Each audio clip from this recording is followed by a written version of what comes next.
What is going on, y'all? Welcome to another episode of ENA. We got time as always. I'm your host, Alex. Go ahead and like this video, subscribe to the channel. You know what I'm saying? Got some big things coming up. But we're going to get into my NFL predictions of the week. We got AFC Championship, NFC Championship. Last week, we gave away 40. This week, we giving away 50. All you got to do is subscribe to the channel. Comment your picks below. But I need a total score for both games this week since it's only two, so there's no confusion. And we're giving away $50 this week as opposed to 40 last week. And for the Super Bowl, we're probably going to do 100, you know what I'm saying? So some good things going. We also got some interviews coming up also. A couple collabs with guys whose teams got some stuff moving. Y'all know the coaches are moving already prior to the end of the season. But without further ado, let's go ahead and get into these games, bro. We're going to start off with the AFC.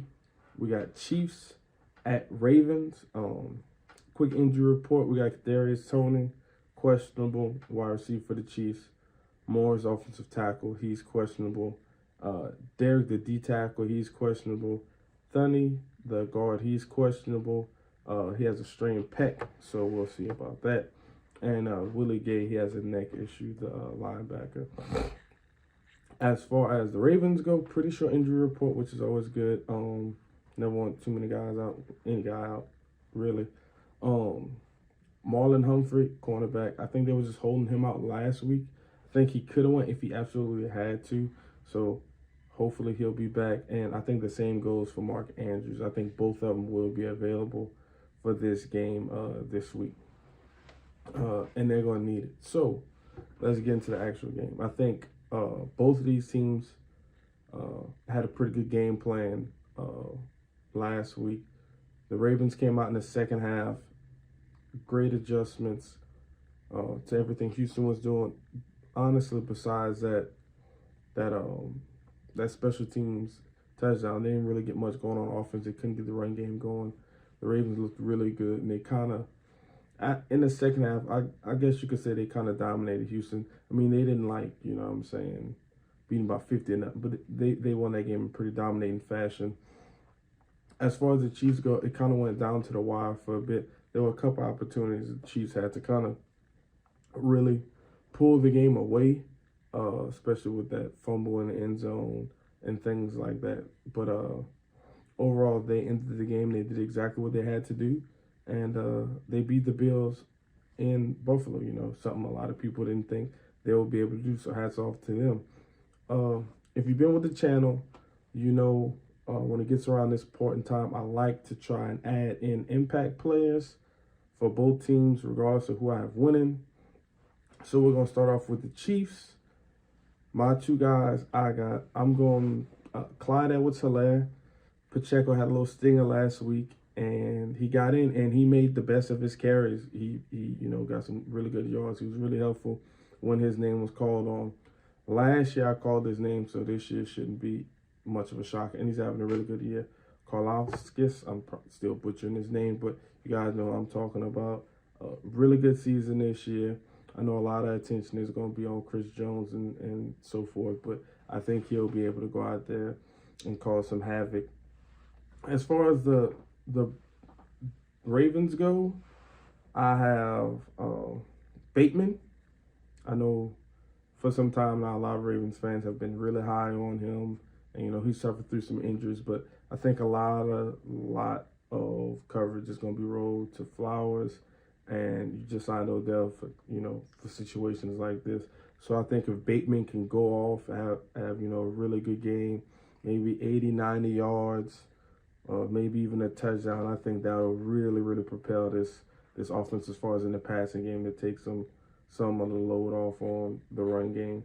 And then on the defensive side for Baltimore, I'm going with Kyle Van Noy. I know a lot of people are talking about that linebacker tandem, as they should. Patrick Queen and Roquan, they're doing a hell of a job in the middle of the field and so forth. And I really like what they're doing defensively. But yeah, those are my impact players on both sides of the ball for both teams. But unfortunately, you know, I have to call it a win. I would love for, you know, both of these teams to just play again for the Super Bowl. But unfortunately, that cannot happen. But for me, I'm going with the Kansas City Chiefs 28-24. I do believe Baltimore has an incredible team, and it would not shock me if Baltimore wins this game, but I'm going with the Chiefs. They've just shown that they can rise to each occasion. They've been here before, but I really like what Baltimore's doing. But yeah, I got the Chiefs win this game 28-24, very close. It's going to go down to the wire, just like last week, the Chiefs versus Bills. Next, we got Lions at 49ers. Real quick injury report. We got Alex, the linebacker. He has a sprained AC joint in his shoulder. He also has 3 fractured ribs. Excuse me. Khalif Raymond, the punt returner, he's questionable. James Houston, he's questionable. The linebacker, Jonah Jackson, the guard, he has a meniscus tear.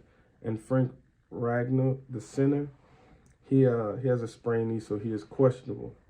As far as the 49ers go, short injury report, but it is very important. Deebo Samuel is questionable. As you all know, he left the game last week and did not return. And the defensive end, Farrell, he was placed on IR. Same thing I did with last game. I want to go into some impact players, one from each side of the ball, kind of mix it up. I know, like I said earlier, it's obvious to go with the usual suspects, but I like to try and pick guys who I think are going to be very important to the team's success as far as winning the game that you wouldn't normally expect. So, first up, I'm going to go with the 49ers. I'm going to go Chase Young and Jennings, the wide receiver.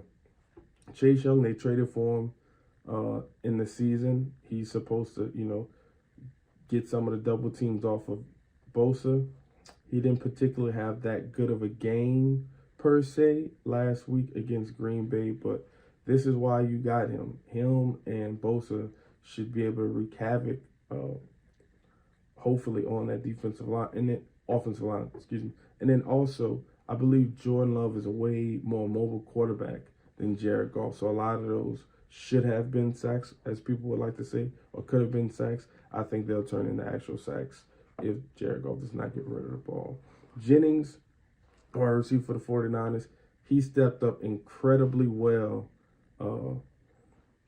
for the 49ers when Deebo went down. Had some very, very key catches when they really, really needed it. And the other team was showing some pretty good coverage. As far as the Lions go, I've been saying this all year, probably last year as well. Josh Reynolds, bro.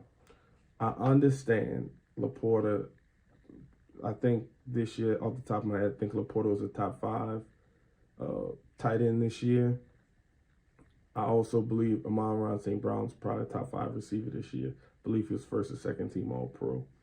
But the chemistry that Reynolds and Goff have built from playing with each other in Los Angeles and then also playing together in Detroit, you can't beat that. I know Williams, a lot of people think Williams is probably a more talented receiver than Reynolds, but again, you cannot substitute talent with chemistry this close, you know what I'm saying? So I think Josh Reynolds is going to go out there and he's going to have a good day. Goff is going to call on him probably frequently, if I think. And then on defense, C.J. Gardner-Johnson, there was the whole spill about, him getting back in the film room.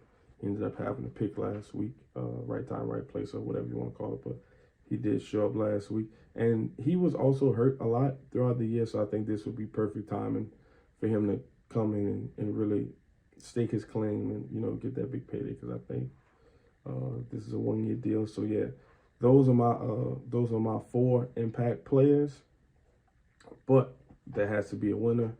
And I'm going 49ers. If Deebo Samuel plays, I think that is going to do wonders for that offense.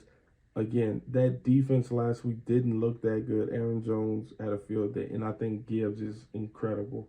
But again, I think the way Jordan Love is able to extend plays and make plays, I just don't see Goff doing it. And I think Jared Goff is more so going to, just either take the sack or throw the ball away instead of extending plays. That's just my opinion. That's how I'm calling it. So I have 49ers 30-27. So I have a rematch. Chiefs 49ers. Well, I will see y'all for the Super Bowl. Hopefully, y'all come back and, we'll go from there. But as always, I'm Alex, your host of ENA We Got Time, and I'm out. Peace.